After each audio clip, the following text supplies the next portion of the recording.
भगवान ने दुनिया बनाई थी, जीव को धरती पर भेजा था, क्या संदेश दिया?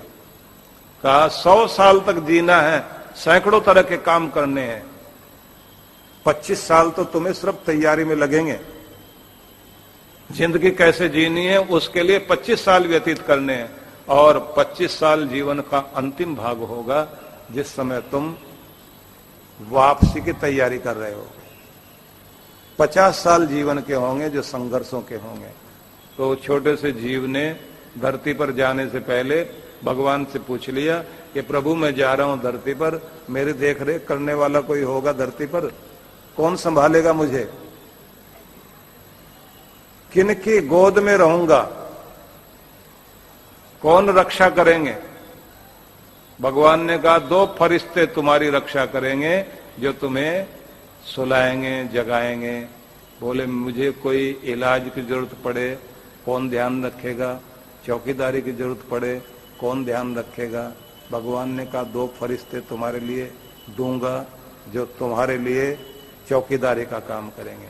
बोले मुझे जमीन जायदाद, खाना पीना, कपड़ा गहना ये सब की जरूरत पड़े तो कोई साहूकार भी दो।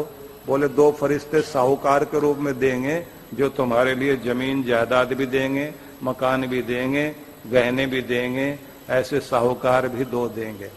तो फिर इसने कहा कि कोई मुझे शिक्षा दे, पढ़ाए, जानकारी दे। भगवान ने कहा उसके लिए भी 2 फरिश्ते देंगे जो पूरी व्यवस्था करेंगे।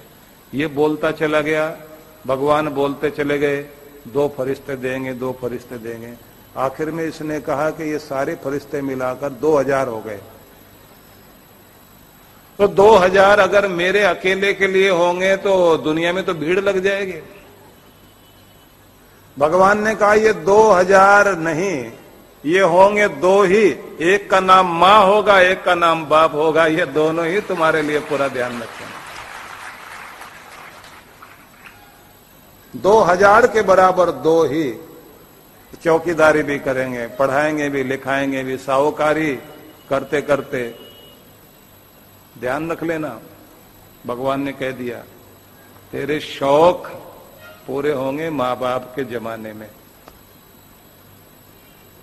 और गुजारा करेगा अपने जमाने में। जब तो कमाएगा ना तब तो तेरी गुजर बसर ही होगी, और पूरी जिंदगी याद करेगा शौक तो माँ बाप के जमाने में पूरे हुए थे, उसके बाद तो शौक पूरे हुए ही नहीं। क्या हिम्मत रखते हैं माँ बाप, अपने बच्चों के सारे शौक पूरे कराते हैं। तो जब इसने कहा कि 2000 लोग चाहिए एक अकेले के लिए, भगवान ने कहा 2000 के बराबर 2 ही लोग होंगे। तो इसने कहा फिर मैं उनका कर्जा कैसे चुकाऊंगा?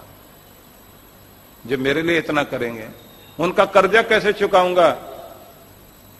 भगवान ने कहा बस एक बात का ध्यान रखना, उनकी आंख में कभी तेरे कारण आंसू नहीं आने चाहिए, इस बात का ध्यान रख लेना। क्योंकि मैं सब कुछ बर्दाश्त कर सकता हूं, लेकिन बूढ़े माँ बाप की आंख में बच्चों के कारण आंसू आए तो भगवान कहते हैं वो मेरे से बर्दाश्त नहीं होता। उनको रोता हुआ देखकर मुझे अच्छा नहीं लगता।